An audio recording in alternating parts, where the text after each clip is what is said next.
Madame, Monsieur, bonsoir. C'est l'heure du 13h sur votre télévision. Voici les titres de l'édition.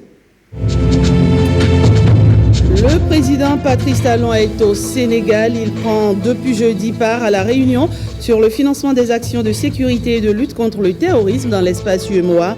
On suit dans ce 13h un extrait de son discours à cette occasion.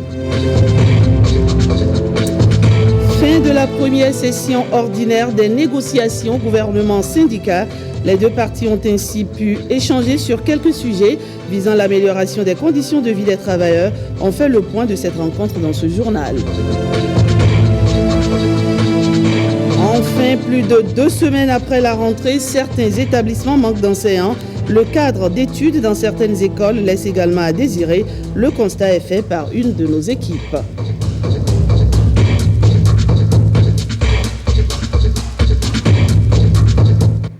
Direction le Sénégal, où se tient la réunion sur le financement des actions de sécurité et de lutte contre le terrorisme dans l'espace UEMOA. Le président Patrice Talon prend part à ce mini-sommet aux côtés de son homologue sénégalais Macky Sall. Plus de précisions sur les objectifs de ce mini-sommet avec Ricardo Loïc Pékou. Accueilli au palais présidentiel par son homologue Macky Sall, le président Patrice Talon a pris part le jeudi 3 octobre 2019 à Dakar à la réunion sur le financement des actions de sécurité et de lutte contre le terrorisme dans l'espace UEMOA. Préoccupé par les questions sécuritaires et de lutte contre le terrorisme dans la sous-région, le chef de l'État, Patrice Talon, et son homologue comptent, à travers cette réunion, opérationnaliser les décisions du dernier sommet des chefs d'État de l'UEMOA, tenu en marge de la conférence extraordinaire des chefs d'État et de gouvernement de la CEDEAO, consacrée à la sécurité et à la lutte contre le terrorisme. Ce mini-sommet constitue donc l'occasion pour les participants de mutualiser leurs efforts afin de mettre fin au fléau de l'insécurité qui décime les populations et entrave leur marche vers la prospérité et le mieux-être au sein de l'espace UEMOA. Il faut dire qu'à l'ouverture de ce mini-sommet, le président Patrice Talon s'est prononcé sur la situation d'insécurité et de terrorisme au sein de l'espace sous-régional. Le chef de l'État a insisté sur la volonté des chefs d'État et de gouvernement de l'espace UEMOA de lutter efficacement contre ce fléau. Je vous invite à suivre un extrait du discours du président Patrice Talon. La paix, la sécurité et la stabilité politique et sociale sont des préalables indispensables au développement. Il n'y a pas de développement sans sécurité et rien n'est important quand la survie est en cause. Nous en faisons malheureusement chaque jour le constat. Conscients de cette réalité, les chefs d'État ont pris la mesure de la situation en décidant de mobiliser de façon conséquente nos ressources propres afin de lancer un signal fort à la communauté internationale. Je voudrais donc saluer l'engagement de tous mes collègues chefs d'État au regard de la rapidité avec laquelle les décisions ont été prises. Quand on entend parler les institutions africaines, nos États, nos responsables, de notre stratégie de lutte contre le terrorisme et l'insécurité, ce qu'on retient essentiellement, c'est notre attente de financement de la part des institutions des autres continents et de la part des partenaires bilatéraux des autres continents. La décision des chefs d'État de l'UEMOA ainsi que de ceux de la CEDEAO à Ouagadougou a mis fin à cette perception que nous sommes capables de mobiliser, de décider de mobiliser par nous-mêmes nos ressources propres. Même si elle peut être insuffisante, nous venons de donner le signal que nous sommes capables d'agir. Nous avons pris la décision de mobiliser 500 millions de dollars pour notre contribution à la lutte, pour notre survie. Je voudrais souligner votre responsabilité devant l'histoire. Cette responsabilité nous place aujourd'hui dans l'espoir que nous serons capables d'agir. Nous avons joué notre partition. Les présidents de l'UMOA ont joué pleinement leur partition. Je voudrais, pour finir, avoir le plaisir, le bonheur, la fierté de partir de Dakar en disant que nous avons donné un autre signal au monde entier. Merci. Toute autre chose à présent, fin de la première session ordinaire de la commission de négociation et de concertation gouvernement-syndicat. Ouverte le 5 septembre dernier, ces négociations ont permis aux deux parties de passer en revue les 4 points inscrits à l'ordre du jour, ainsi que d'autres sujets visant à améliorer les conditions de vie des travailleurs. Suivez ici les propos du ministre d'État chargé du plan et de développement, le président de la commission de négociation. Cette session s'est surtout penchée sur les questions de la rentrée scolaire. Et vous avez pu noter lors de la première séance de cette session que unanimement toutes les centrales et tous les participants ont salué les efforts qui ont été faits par le gouvernement pour assurer une rentrée paisible, mais surtout une rentrée avec succès. Qu'il s'agisse du paiement des indemnités et des différentes primes qui ont été assurées pour près de 7 milliards, qu'il s'agisse des affectations qui ont été faites à temps, qu'il s'agisse de la mise en place des subventions pour les écoles comme pour les universités, tout ceci a été fait à temps. J'ai oublié de mentionner tout ce qui a été fait pour les contractuels, y compris certains qui étaient dans une situation difficile depuis 10 ans. Et je crois que les centrales ont salué ces mesures qui ont été prises par le gouvernement. Nous avons passé aussi en revue un certain nombre de revendications transversales qui concernent d'autres ministères sectoriels et même l'éducation. C'est ainsi que nous avons pu écouter le ministre de l'Agriculture, la ministre de la numérisation et de la digitalisation, le ministre de la Justice, un peu le ministre des Infrastructures et des Transports et bien sûr les 3 ministres chargés de l'Éducation.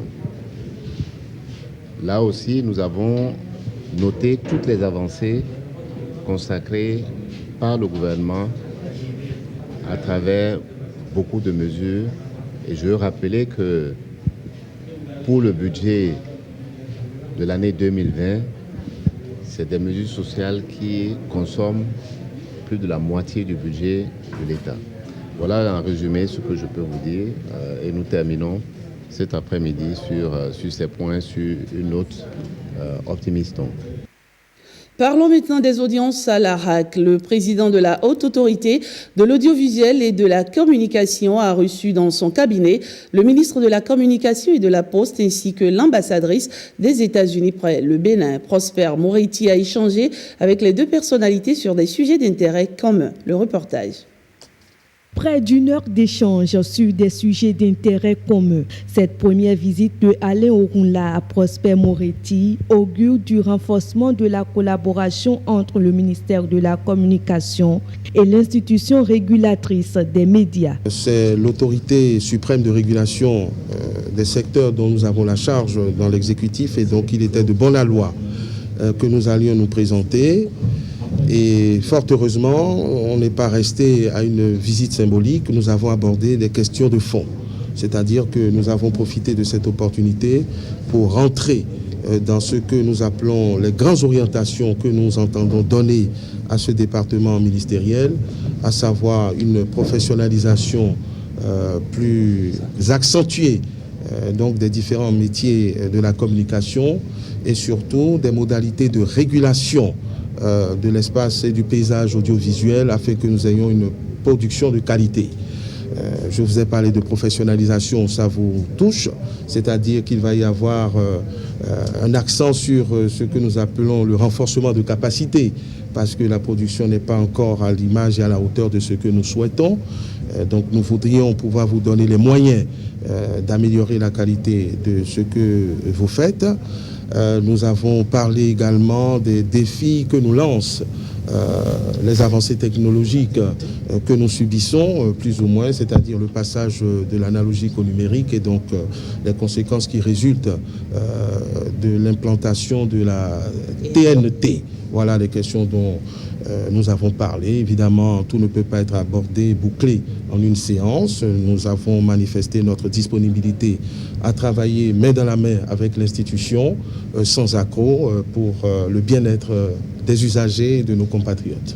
À la suite du ministre de la Communication, le président de la HAC a également reçu en audience l'ambassadrice des États-Unis près le Bénin. Le principal sujet abordé est la liberté de la presse. C'est une valeur et un principe très important que nos deux pays partagent en commun parce que c'est la base des démocraties fortes comme les nôtres. Des échanges qui visent l'amélioration des prestations des médias et l'instauration d'une paix durable en République du Bénin.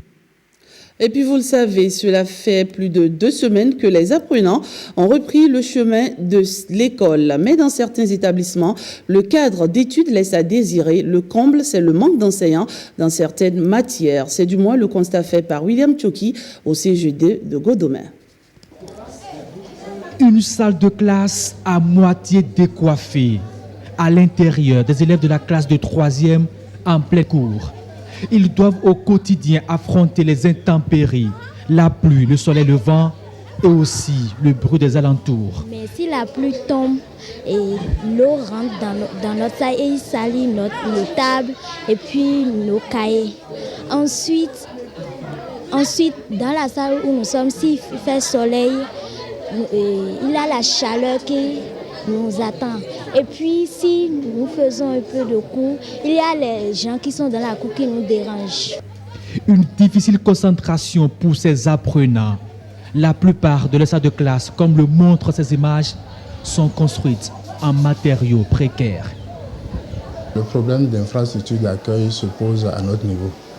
Nous n'avons pas de salle. Nous essayons quand même de gérer. Nous avons beaucoup plus de salles en matériaux précaires, comme vous l'aviez constaté. Ici, au collège d'enseignement général 2 de Godomè, 3e plus grand collège public de l'arrondissement, le plus peuplé du Bénin, il y a 51 groupes pédagogiques pour plus de 3000 élèves. Toutes les classes intermédiaires sont des classes errantes. Il y a beaucoup de classes volantes. Toutes les classes intermédiaires sont volantes. Nous n'avons stabilisé que les classes d'examen, la 3e et les terminales. En dehors de ces promotions-là, toutes les autres classes sont volantes. L'autre souci ici, c'est l'inexistence d'enseignants pour certaines matières clés. Les autres concours, mais nous, on n'a pas encore pris de cours. On a pris anglais, histoire, géo. Et les autres cours? Non. Non. Et pourquoi? Parce qu'on n'a pas trouvé tous les profs. Les professeurs, si nous manquent, sont des professeurs de maths et de EPS. Le collège d'enseignement général 2 de Godomè, c'est le premier au bac 2018 pour le compte du département de l'Atlantique. Le 4e pour la dernière session du baccalauréat. Des résultats qui méritent certainement une attention. On reste dans le monde scolaire pour cette action de générosité. Les apprenants de l'école primaire publique de Owo-Komè, dans la commune de Bopa, sont heureux. Le réseau mobile MTN Bénin leur a fait don d'un module de salle de classe. L'infrastructure a été remise définitivement aux bénéficiaires dans la journée du mardi 1er octobre. Regardez. 1er octobre de joie à l'école primaire publique de Owo-Komè. Elle dispose pour la rentrée scolaire d'un module de 3 classes équipé de bureaux et de magasins. La donatrice Anon, la fondation MTN Bénin. L'inauguration de ce jour du module de 3 classes est une véritable fierté pour nous tous réunis à l'école primaire de Owo-Komè. Par ce geste, nous concrétisons notre volonté d'œuvrer à l'épanouissement et au développement de nos enfants, qui sont le renouveau, la pérennité et la continuité. Le don est estimé à plus de 25 millions de francs CFA. Il vient soulager la peine des apprenants et enseignants de cette école, créée en 2009. Aujourd'hui, toutes ces peines sont en train d'être conjuguées au passé. Les mots nous marquent pour vous témoigner notre gratitude. Nous vous remercions sincèrement pour cette œuvre sociale. Nous promettons d'en faire bon usage. Outre les bénéficiaires directs, le geste de la Fondation MTN Bénin est salué par les autorités administratives. Le conseil communal de Boka, par ma voix, adresse de sincère remerciement au directeur général de MTN pour cet accompagnement de taille à la commune. Monsieur le directeur général, soyez-en remerciés. Le rêve de l'autorité que je suis est de voir des actions du genre de celles dont MTN a su si bien se créditer dans notre département. Se multiplier, se diversifier. Notre objectif est d'aider les ménages à revenus faibles à scolariser leurs enfants, participer à maintenir les enfants à l'école et donc d'agir positivement sur le taux de scolarisation en milieu rural. L'autre temps fort de l'événement, c'est la distribution de kits scolaires aux apprenants. Les écoliers de Wokomé pourront avoir une rentrée scolaire apaisée. Une question pour poursuivre ce 13h l'ubérisation. Connaissez-vous?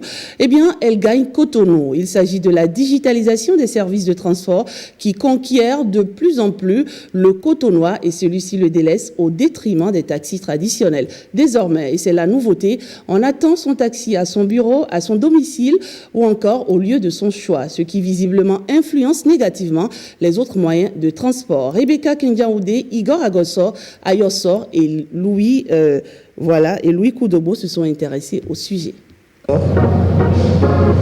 Il faut désormais compter avec eux.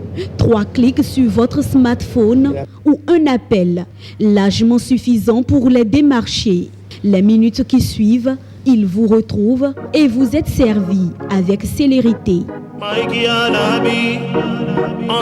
gens n'ont plus de soucis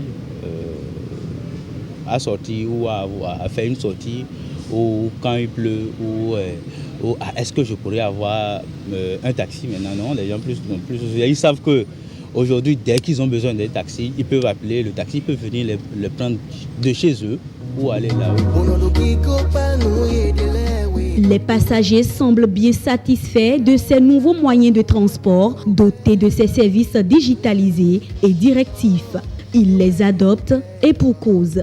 Bon, je prends ce taxi parce que je pense que c'est plus sécurisant. Et puis, bon, par rapport au coût, le confort a un prix. Toutefois, cette mutation des services des transports ne fait pas le bonheur des conducteurs de taxi vite traditionnels. Un tour sur le parc taxi du marché d'Antokwa. Les véhicules sont là, mais vides, sans passagers. Pour les conducteurs, plutôt désœuvrés, la raison est simple. Ces nouveaux moyens de transport aux services digitalisés mènent vis-à-vis de nous une forte concurrence. Aujourd'hui, tu prends ton taxi, tu te lèves à 6 heures. Tu quittes Cocody pour Cotonou, à peine tu trouves 2 clients. Non, pas du tout à l'heure que c'est à cause d'eux. Mais normalement, ils devaient s'associer à nos responsables. Parce que nous avons des syndicats, au moins 3 syndicats qui gèrent les taxis. Aujourd'hui, on ne les reconnaît plus. Nous voyons des taxis. Les gens, je ne sais pas si c'est parce qu'ils ont une autorisation, on ne sait pas. Or, le transport, on doit tous être un. Ces taxis villes sont pourtant les moins chers, ce qui étonne ce conducteur. Les frais de transport ne sont pas les mêmes. Je ne sais pourquoi les gens préfèrent les moyens plus chers.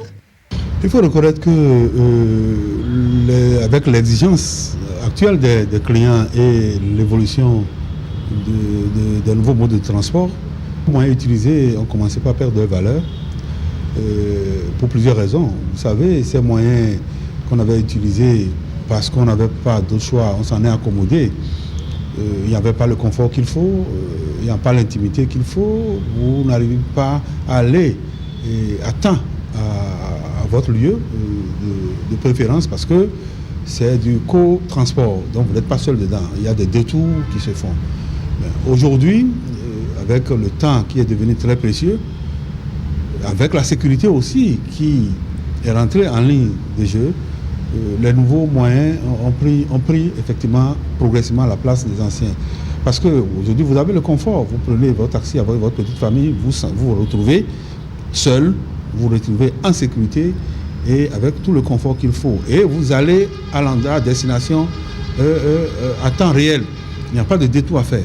C'est vrai que ça va impacter le coût, mais quand vous faites une balance, vous voyez le nombre de gens que vous faites dans votre famille, vous prenez le moyen, le temps, vous mettez tout ensemble, c'est négligeable.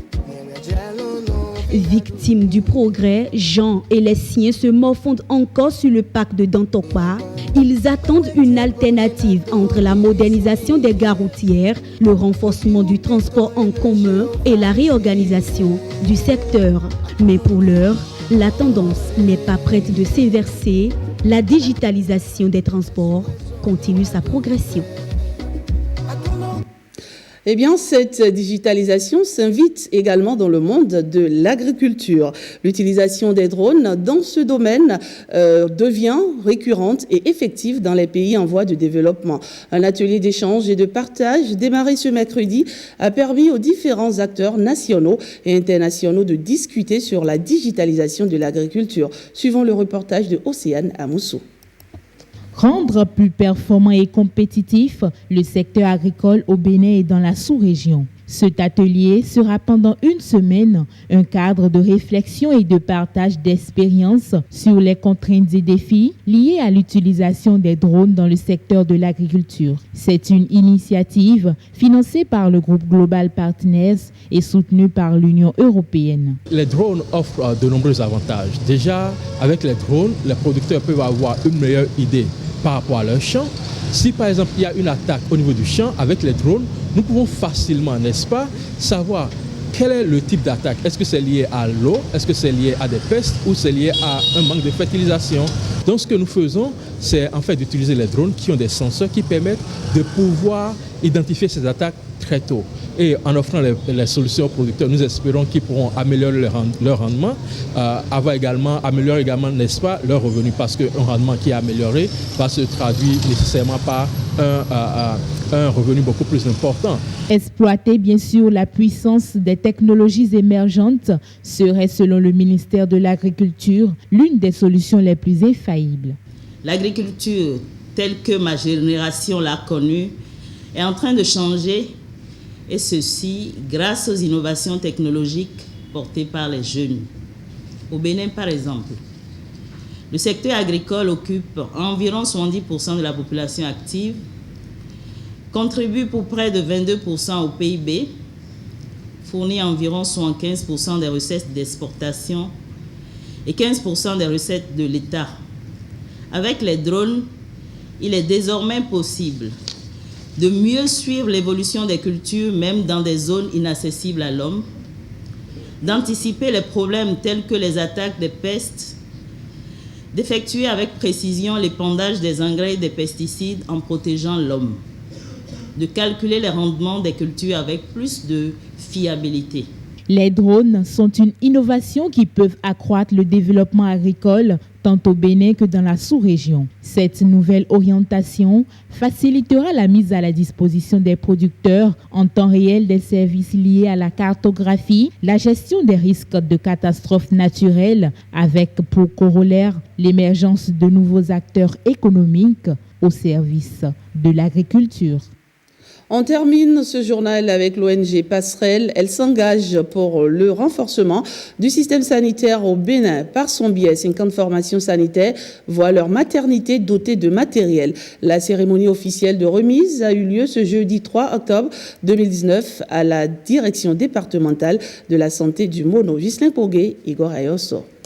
50 tables d'examen gynécologique, 50 boîtes d'accouchement, 50 kits pour insertion de dispositifs intra-utérins, 50 kits de retrait de jadelle, 50 lampes gynécologiques, 50 spéculums, des armoires de rangement, des kits à miou, le tout d'une valeur de 70 millions de francs CFA, dont du projet Passerelle, pour contribuer à l'amélioration de la santé sexuelle et reproductive et du respect des droits des adolescents au Bénin. L'amélioration de la santé sexuelle et reproductive des jeunes passe inévitablement par l'amélioration de l'accès des femmes et des filles à des services de santé de qualité, adaptés à leurs besoins et respectueux de leurs droits. Dans cette initiative, le projet Passerelle a été appuyé par le gouvernement canadien qui a financé l'achat de ceux dont bénéficient les formations sanitaires de 2 départements ciblés. Nous souhaitons contribuer au renforcement du plateau technique de 50 formations sanitaires des départements du Mono et de l'Atlantique, afin qu'elles puissent offrir des services de qualité. Ce matériel est essentiel pour offrir le paquet minimum de soins en SRAJ et pour répondre adéquatement aux besoins des adolescents. Selon des études récentes, la santé des femmes et des filles au Bénin mérite attention.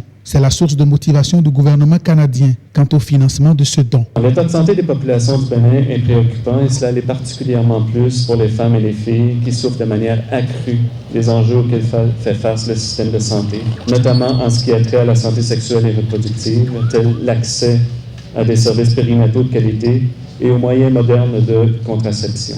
Le niveau des indicateurs nationaux est alarmant, bien que la situation soit plus encourageante dans la région où nous nous trouvons.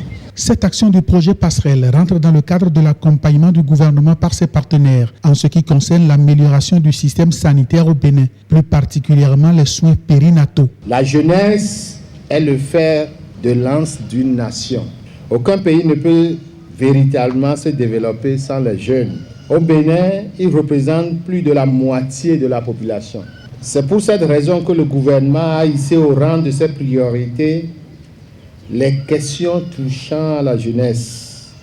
Le gouvernement est soutenu dans ses efforts par les partenaires au développement et les ONG à travers la mise en œuvre de plusieurs projets. C'est dans ce cadre que s'inscrivent les actions du projet d'amélioration de la santé sexuelle et reproductive et du respect des droits des adolescents du Bénin Passerelle. C'est donc 50 formations sanitaires qui sont impactées dans 5 zones sanitaires étalées sur 2 départements, l'Atlantique et le Mono. C'est fini pour ce 13h. Je vous remercie de l'avoir suivi. Passez un excellent après-midi.